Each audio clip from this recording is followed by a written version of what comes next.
우리는 하나님께 의롭다 인정을 받았습니다. 우리는 믿음으로 하나님 앞에 의롭다 인정받은 사람들이고요.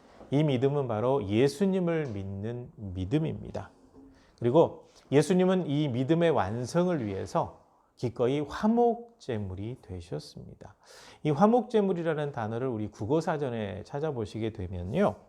죄로 인해서 깨어진 하나님과 인간과의 관계 회복을 위해서 바쳐진 제물이라고 언급이 되어 있습니다. 그 화목제물은 하나님과 우리 사이에 멀어진 그 관계를 회복하기 위해서 드려진 바로 그 제물이 되겠는데 예수님께서 바로 그 화목제물이 되신 겁니다.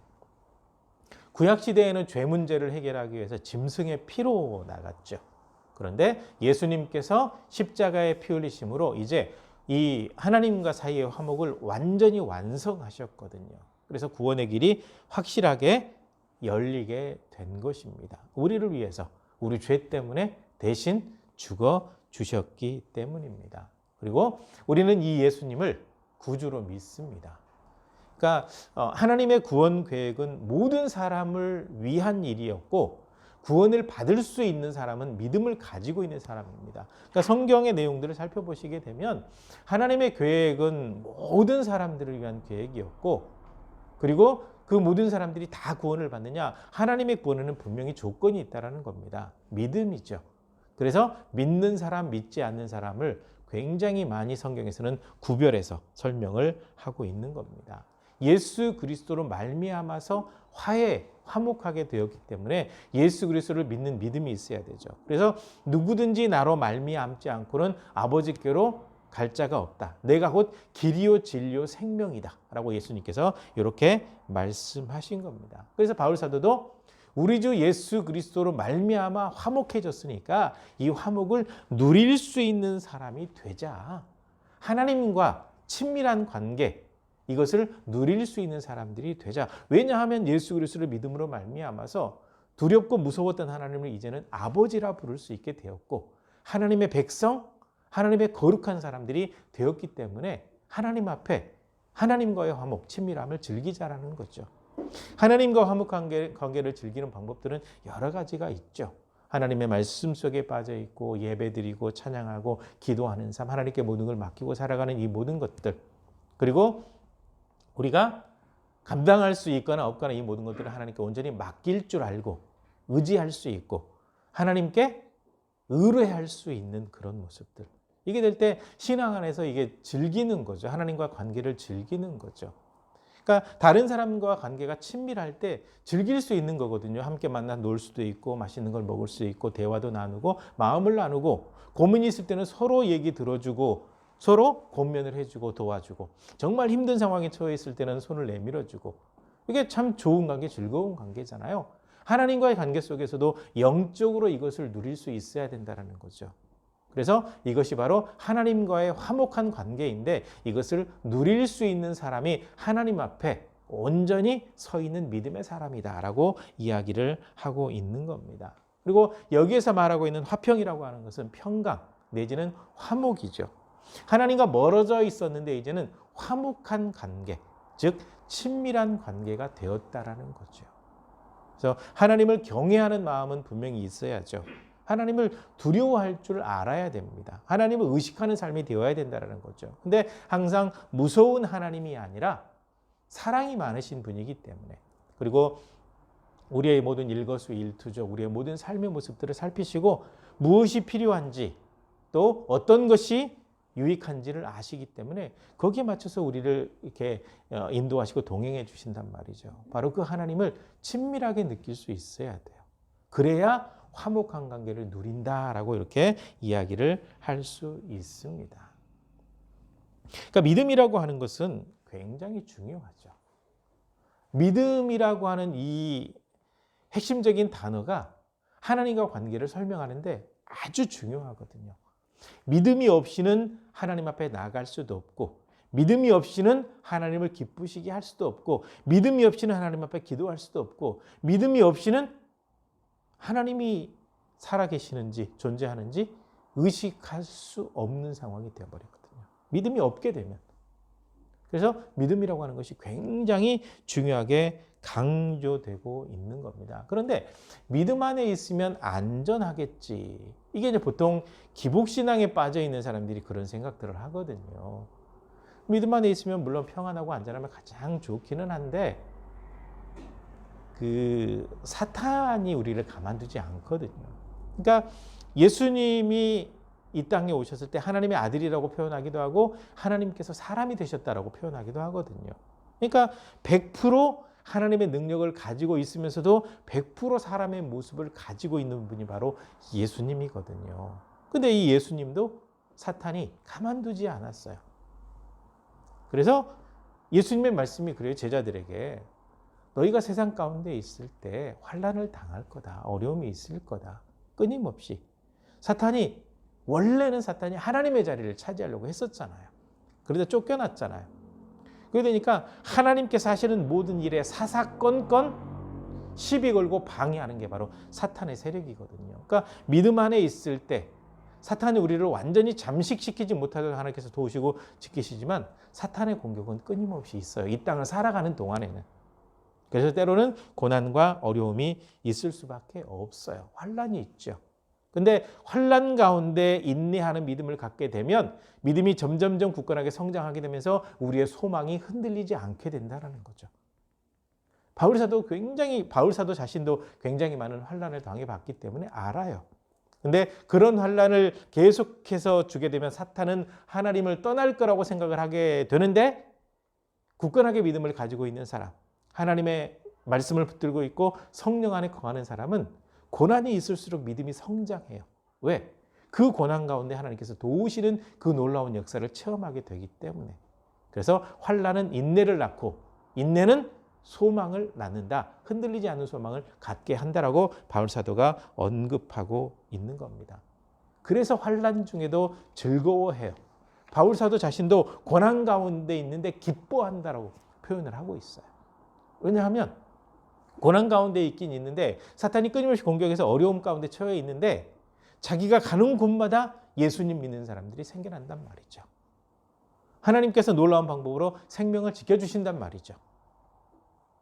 그리고 가는 곳마다 교회들이 세워져요. 그런 역사를 보면서 하나님께서 함께 하심을 느껴요. 그래서 이 고난이 오히려 나에게 유익이다. 하나님의 일을 하게 하고 수많은 사람들에게 예수님을 전하게 하니까. 감옥에 들어가면 감옥에 들어가서 전도했더니 믿는 사람들이 생기고 밖에 나오게 되면 나와서 만나는 사람들에게 복음을 전하고 그 과정에 정말 큰 어려움이 있는데 하나님께서는 놀라운 방법으로 지켜주시고 그래서 고난 가운데 기뻐한다. 이 고난이 오히려 나에게 유익이다. 하나님의 복음이 전파되니 얼마나 좋으냐라고 바울 사도가 표현을 하고 있는 겁니다. 그렇게 되니까 이 믿음이 굳건해지고 소망이 흔들리지 않는 거죠. 그리고 바울 사도가 얘기하고 있는 것은 무엇이냐면 우리가 가지고 있는 이 소망, 하나님 앞에 두고 있는 이 소망은 절대로 희망 고문이 아니라는 거예요. 희망 고문이라는 단어를 그 사전에 찾아보시면요. 거짓된 희망으로 오히려 괴로움을 주는 행위라고 언급을 하고 있습니다. 희망 고문은요. 가능성이 없는데 가능한 것처럼 얘기를 해요. 다단계가 그래요. 이단들이 그래요. 사이비 집단이 그래요. 사람들을 속여요. 인생을 망가뜨리게 해요. 모든 재산을 싹 빼앗아요. 심지어는 이 마음, 심리까지 조정을 해버리죠. 계속된 희망 고문을 통해서 사람을 무너뜨리는 거예요. 이게 희망 고문이 굉장히 악한 그 요소죠. 무너뜨려요. 희망을 갖게 했다가 인생을 송두리째 완전히 빼앗아버리는 일까지 벌어지게 된다는 거죠. 그래서 거짓 희망은 완전한 사기입니다. 완전한 사기예요. 수많은 그 사이비 집단에 들어간 사람들 한번 보세요. 인생 보세요. 완전히 사기입니다. 속았어요. 완전히 다 무너지죠. 가정도 무너지고 개인도 무너지고 경제적으로는 싹 뺏겨서 거의 뭐 알거지 신세가 되어버리죠. 그렇게 만들어요. 거짓 희망을 가지고 있는 집단들의 특징이 그렇다라는 거죠. 그런데 주님께서 우리에게 약속하신 것은 절대로 희망 고문이 아니라는 겁니다. 왜냐하면 하나님께서는 한번 말씀하시면 그대로 이루어 주시기 때문에 그래요. 하나님께 맡기고 소망을 두게 되면 절대로 실망하지 않게 하시기 때문에 그래요. 그래서 하나님 앞에 둔 이 소망은 절대로 헛되지 아니하다. 절대로 우리가 실망하지 않을 거다라고 바울 사도가 언급을 하고 있죠. 본인의 경험에서 나온 겁니다. 하나님의 역사하심을 몸소 체험했던 삶에서 나오는 간증이 되는 거죠. 그러므로 어떤 상황에 처하든지 하나님 앞에 둔 이 소망은 흔들리지 말라라고 이야기를 하고 있습니다. 왜냐하면 하나님께서 우리 가운데 주신 이 소망은 하나님의 사랑이 담겨 있는 소망이거든요. 하나님께서 우리에게 사랑을 베풀어 주실 때 우리가 자격이 있을 때 베풀어 주신 게 아니거든요. 자격이 없어요. 죄인이거든요. 우리가 아직 죄인 되었을 때, 우리가 아직 연약할 때, 우리가 죄를 어떻게 해결할 만한 방법이 없는 상황에 처해 있을 때, 어찌할 바를 모를 때, 하나님에 대해서 완전한 두려움에 빠져서 하나님과 점점점 멀어져 있는 상황일 때 하나님께서 우리에게 그 사랑을 베풀어 주셨다라는 거죠. 그리고 믿음을 갖게 하시고 우리 마음 가운데 소망을 심어주셨는데 하나님의 사랑이 담겨있는 소망이다라고 여기서 언급을 하고 있는 겁니다. 그리고 사랑이 담겨있다라고 할 때 여기서 하나님의 사랑은 진짜죠. 진짜 사랑입니다. 변함이 없는 사랑이죠. 그 사랑을 주님께서 몸소 보여주셨습니다. 그리고 그 사랑의 완성이 뭐냐? 십자가의 죽으심. 이 십자가의 죽으심이 하나님의 사랑의 완성, 그리고 구원의 완성, 이렇게 이어지게 됩니다. 그래서 하나님, 우리를 사랑하신다면서요. 얼마나 사랑하시는데요? 내가 이렇게 사랑한다라고 보여주었죠. 십자가 죽으심을 통해서, 그리고 부활을 통해서. 얼마나 사랑하시는데요? 이처럼. 그래서 요한복음 3장 16절에 하나님께서 세상을 이처럼 사랑하사 독생자를 주셨다. 하나님께서 독생자를 우리 죄 때문에 십자가에서 죽게 하신 이것이 바로 하나님께서 보여주신 찐 사랑이라는 거죠. 찐 사랑. 진짜 사랑이다라고 언급을 하고 있습니다. 그래서 바울 사도가 하나님의 사랑이 우리에게 어떻게 주어졌느냐를 설명하고 있죠. 그 첫 번째 내용이 아까 말씀드린 내용입니다. 우리가 아직 죄인이었을 때 약속대로 예수님께서 십자가에서 죽으셨다라고 언급을 하고 있습니다. 우리가 아직 연약할 때라고 하는 것은 죄로 인해서 하나님 앞에 감히 설 수 없는 부족한 존재일 때라고 해석을 할 수 있을 것 같습니다. 아무런 힘이 없을 때, 죄로 인해서 어찌해 볼 바를 이렇게 계획해낼 수 없는 그런 상황일 때, 어찌할 바를 모를 때, 그때 하나님께서 주님의 사랑을 보여주셨는데 예정하신 대로, 약속하신 대로. 제가 늘 말씀드리는 대로요. 최초의 메시아 약속은 창세기 3장 15절입니다. 사람들이 죄를 짓고 나서 바로 아담에 대해서, 하와에 대해서, 뱀에 대해서 하나님께서 언급하실 때 3장 15절, 창세기 3장 15절에서 메시아를 보내신다라고 약속하셨습니다. 그래서 바울 사도가 얘기하는 거죠. 이미 약속하신 대로, 예정대로 하나님께서 이미 약속해 놓으신 대로 이루어졌다라는 거죠. 이렇게 얘기할 때는 창세기 3장 15절에서 출발된 하나님의 그 약속을 의미한다고 해석하시면 됩니다. 이미 말씀하신 대로 예수님께서 이 땅에 오셔서 십자가에 못 박혀 죽으셨다라는 거죠. 왜? 우리의 죄의 문제를 해결해야 되기 때문에 그렇습니다. 그래서 사람의 죄의 문제는 해결이 되지 않아요. 사람의 방법으로는 해결할 방법이 없어요. 그래서 하나님께서 직접 하셨다라는 거죠. 사람이 되셔서 이 땅에 오셔서 십자가에 못 박혀 돌아가시면서 그 보혈로 우리의 죄를 씻으신 겁니다. 이 사랑을 보여주셨을 때가 언제냐? 우리가 죄에서 벗어난 때가 아니라 우리가 아직 죄인 되었을 때, 아직 죄인일 때, 즉 아무런 자격이 없을 때라는 거죠. 그리고 두 번째 내용은 무엇이냐면 우리를 향하신 하나님의 사랑을 예수님의 죽으심으로 표현하셨다라는 거죠. 예수님의 죽으심. 그러면서 이렇게 언급을 하고 있습니다. 사람을 위해서 죽는 사람이 있을까요? 사람을 위해서 죽는다. 가끔은 대신 죽겠다는 사람이 있긴 있어요. 아주 드물죠. 가끔 있기는 합니다. 그런데 사람을 위해서 죽는다? 글쎄요, 굉장히 뭐 중요한 사람을 위해서는 대신 목숨을 거는 사람들이 영화에 보면 가끔 나오기는 하죠. 그런데 대상을 바꿔서 한번 생각을 해봅시다.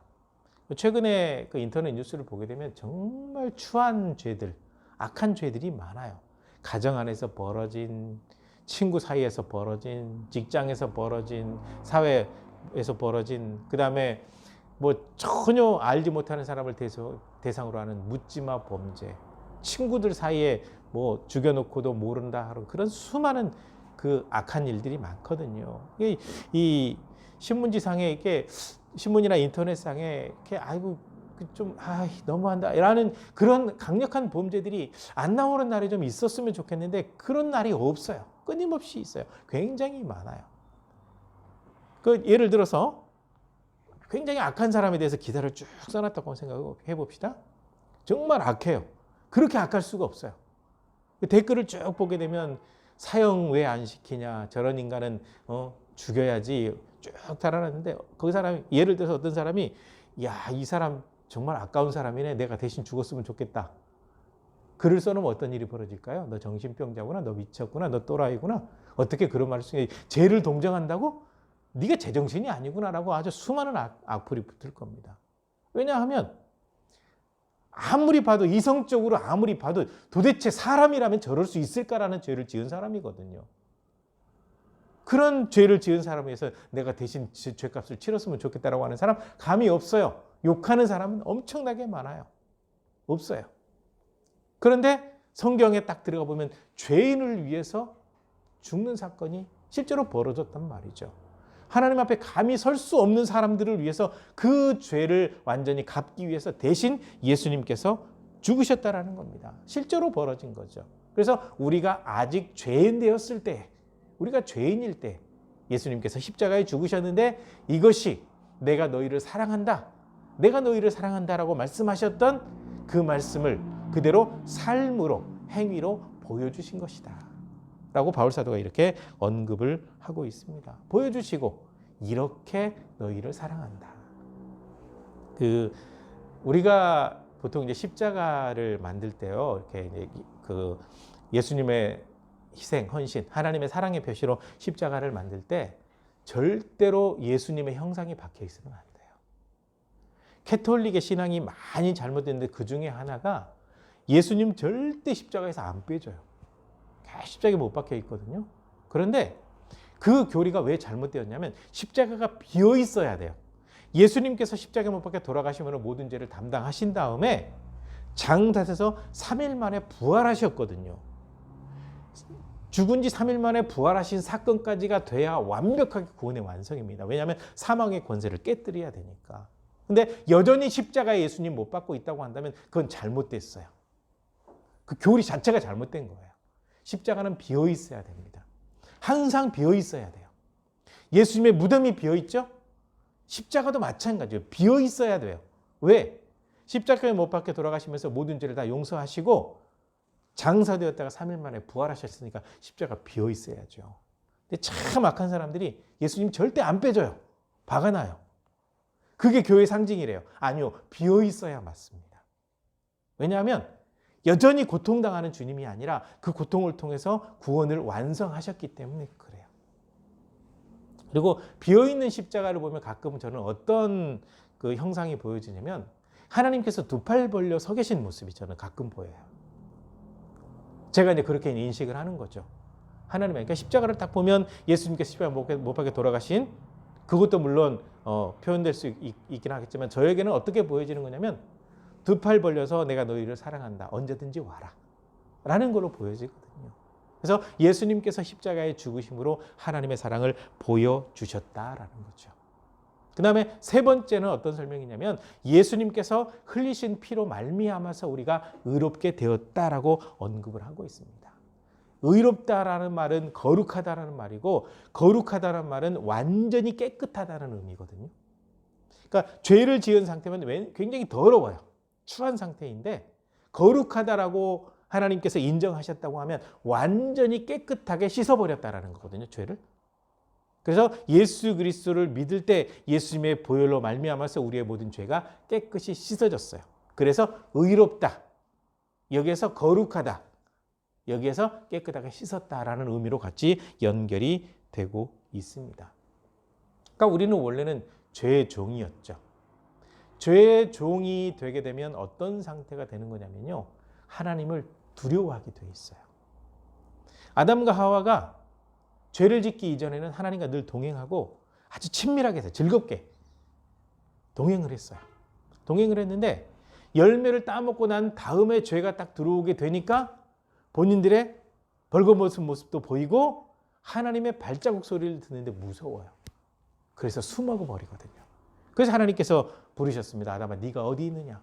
얘 제가 벗은 줄 알고 부끄러워 숨었습니다. 누가 너 벗은 거 알려줬냐? 왜 내가 너에게 금지한 것을 따먹었냐? 라는 거죠. 그러니까 죄를 지은 상태가 되면 하나님이 두려워요. 그래서 구약의 여러 가지 많은 표현을 보게 되면 하나님을 만나거나 또 하나님의 음성을 듣거나 천사들을 만나도 이제 난 죽을지도 몰라. 두려우니까 그렇게 되는 거거든요. 그래서 두려울 수밖에 없어요. 죄에 종된 상태에 있을 때에는. 그런데 이 죄의 문제를 예수님의 보혈로 씻어버린 겁니다. 그래서 완전히 의롭게 된 거죠. 그래서 예수 그리스도의 보혈로 깨끗하게 우리 모든 죄가 씻어졌기 때문에 이제 더 이상 우리가 죄인이 아니라 의인이 되었다라는 거죠. 그래서 보혈로 말미암아 의롭게, 거룩하게, 깨끗하게 된 존재가 바로 우리이다라는 거죠. 그래서 더 이상 하나님의 진노를 받는 존재가 아니라 하나님의 은혜를 누리는 존재가 되었다라는 거죠. 그래서 바울 사도는 이렇게 표현하고 있습니다. 우리가 원래는 하나님과 원수되었으나, 그러니까 원수가 되었다라고 하는 것은 무엇이냐면요, 거리가 아주 멀어요. 마음 불편한 사람하고 친하게 지내는 사람 못 봤죠?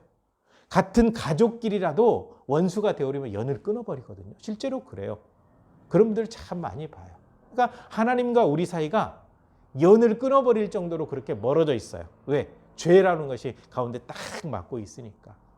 그런데 예수 그리스도의 보혈로 말미암아서 우리가 하나님과 화해하게 되었다. 하나가 되었다라는 거죠. 그래서 더 이상 원수 상태가 아니라 하나가 된 상태, 관계가 회복된 상태.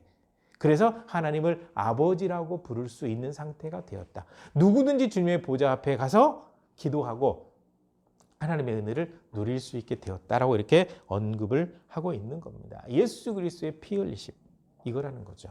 그러니까 우리가 알고 있는 복음은요, 굉장히 단순합니다. 우리가 죄인일 때 하나님께서 이 땅에 사람의 모습으로 오셔서 십자가에 못 박혀 돌아가셨는데 우리의 모든 죄를 담당하기 위해서 돌아가셨습니다. 그리고 이 예수님은 그냥 죽음 상태에 머물러 계신 것이 아니라 3일 만에 부활하셨습니다. 부활하신 예수님이 이 땅에 40일 동안 계시면서 수많은 사람들을 만나고 복음 전하라고 명령하시고 난 다음에 승천하셨습니다. 그리고 이 예수님은 마지막 때에 이 땅을 심판하러 오십니다. 심판의 대상은 누구냐? 믿지 않는 사람입니다. 모든 믿는 사람들은 심판에 이르지 않습니다. 왜? 이미 죄인이 아니라 의인으로 인정을 받았기 때문입니다. 요한복음 5장 24절에 정확히 언급이 되어 있습니다. 그래서 우리가 가지고 있는 복음은 아주 단순하거든요. 근데 이 복음을 통해서 예수 그리스도를 믿게 되면 그때부터 주어진 은혜는 엄청나게 큽니다. 하나님과 특별한 관계가 되죠. 하나님 앞에 은혜를 받아 누릴 만한 자격이 주어지죠. 이 땅 살고 있지만 천국 이 시민권에 반열에 오르게 되죠. 이 땅을 살아가는 동안 하나님의 돌보심을 받게 되죠. 하나님의 말씀을 통해서 음성을 듣고 기도를 통해서 하나님 앞에 아뢰고 응답받는 기쁨을 누리게 되죠. 엄청난 은혜가 있다는 거죠. 그러니까 복음은 단순하지만 이 복음 믿고 이 복음에 대해서 듣는 과정에서 예수 그리스도를 믿게 되면 그 은혜라고 하는 것은 엄청나다라는 거죠. 그래서 바울 사도가 오늘 읽었던 이 본문 말씀의 결론으로 얘기하고 있는 것은 무엇이냐면 여러분들이 예수 그리스도를 믿고 모든 죄 사함을 얻었고 하나님의 거룩한 백성이 되었으니까 즐거워하십시오. 하나님 앞에서 즐겁게 사십시오. 마음 불편해하지 말고 두려워하지 말고 하나님 앞에 항상 즐겁게 화목하게. 그래서 하나님 안에서 즐거워하는 것이 옳다라고 바울 사도가 언급을 하고 있는 겁니다. 그래서 예수 그리스도를 믿는다고 한다면 하나님과의 관계가 좀 친밀해져야 돼요. 친근해져야 돼요. 자꾸 많은 사람들이 어떻게 생각하냐면 하나님 앞에서는 뭔가를 해야 돼요. 하지 않으면 마치 저주받아갖고 해야만 은혜를 받을 것 같아요 라고 생각하거든요. 하나님과 관계가 불편한 겁니다. 불편한 사람과 있으면 뭔가 해야 될 것 같잖아요. 말도 걸어야 될 것 같고 뭔가 분위기도 맞춰야 될 것 같고 그래서 가끔 이 불편한 사람하고 식사하면 체하잖아요. 그런 일이 벌어져 마음이 편하지 않으니까. 근데 많은 성도들이요. 예수 그리스도를 믿는다고 하면서도 하나님과 관계에서 굉장히 불편해요. 안 하면 마치 저주받을 것 같은 느낌. 그렇지 않아요. 하나님의 사랑을 받았으니까 즐겁게 하는 거지. 그거 해야만 하나님의 어떤 마음을 맞춘다고 생각하게 되면 이거 잘못된 신앙입니다. 즐겁지 않은 신앙입니다. 하나님의 은혜를 받은 사람으로서 하나님과 관계가 조금 어렵지 않아야 돼요. 친밀해져야 돼요. 그리고 그러는 과정 속에 내 자신도 건강하게 잘 살펴가는 게 필요하고 그 과정 속에 서로와의 관계에서도 사랑으로 섬기는 모습이 되어지는 거고 그게 즐거워지는 거죠. 그러니까 하나님 앞에서 즐겁게 사는 사람이라고 하는 것은 무엇이냐? 어떤 사람이냐? 하나님 앞에 예배하고 봉사하고 다 즐겁게 해요. 그리고 너무 힘들고 즐겁지 않으면 목사님 제가 너무 힘들어서 한 1년 정도 쉬어야 될 것 같습니다 라고 자신 있게 얘기할 수 있는 사람. 하나님께서 충분히 이해하시지 않겠어요? 그 성경대로 하면 6년 동안 봉사했으면 1년 동안 안식년 주는 것도 성경적인데 어떤 교회는 뺑뺑뺑 잡아 돌려요. 성도들은 가만 두면 딴 생각한다고 막 잡아 돌려야 된다고 얘기하는 목사들이 있거든요. 그 목사들은 다 잘못됐습니다. 하나님은요. 어느 정도냐면 6일 동안 일했으면 하루는 쉬어라. 6년 동안 일했으면 하루를 쉬어라. 노예로 팔려갔어도 6년 동안 섬겼으면 7년 때는 풀어줘라. 어때요? 하나님과 관계가 그렇게 즐거워져야 되거든요. 그러니까 교회에 어떤 봉사를 하기도 즐겁게 하고 잠시 1년 쉬는 것도 얼마든지 자신 있게 즐겁게 하나님께서 다 이해를 하시거든요. 그런 관계가 돼야 되는 거고 내 자신도 계속 학대해가지고 뭔가를 해서 하나님의 마음을 얻으려고 하는 것보다는 평안하게 즐겁게 하나님의 뜻대로 살아가는 거고 그 다음에 하나님께서 이웃을 사랑하라고 말씀하셨으니까 가정에서도 여러 가지 많은 사람과의 관계 속에서도 즐겁게 살아가는 모습. 그러니까 하나님 안에서 믿음을 가지고 있는 사람이 사실은 즐거워야 돼요. 그래서 저는 늘 가지고 있는 지론 가운데 하나가 무엇이냐면요. 하나님 앞에 봉사해야 되지만 즐겁지 않으면 하지 마세요. 왜? 즐겁지 않은 봉사는 하나님께서 받지 않으시거든요. 즐겁지 않은 건 하지 마세요. 어거지로 하지 마세요. 억지로 하지 마세요. 즐겁게 할 수 있을 때 즐겁게 하세요. 예수 그리스도를 믿는 사람들이 하나님 안에서 즐겁게 사는 것이 중요하다라고 바울 사도가 그래서 여기서 언급을 하고 있는 겁니다. 그래서 하나님의 은혜를 쭉 받아 누려보니까 고난 가운데 있어도 하나님의 은혜가 있더란 말이죠. 그래서 바울 사도는 기뻐하고 즐거워한다라고 언급을 하고 있거든요. 우리도 바울 사도가 누렸던 것처럼 하나님 안에서 온전히 하나님께서 허락하신 그 은혜를 받아 누리는 그런 삶 속에 항상 즐거운 삶이 되었으면 좋겠습니다. 우리 즐겁게 좀 신앙생활 하십시다.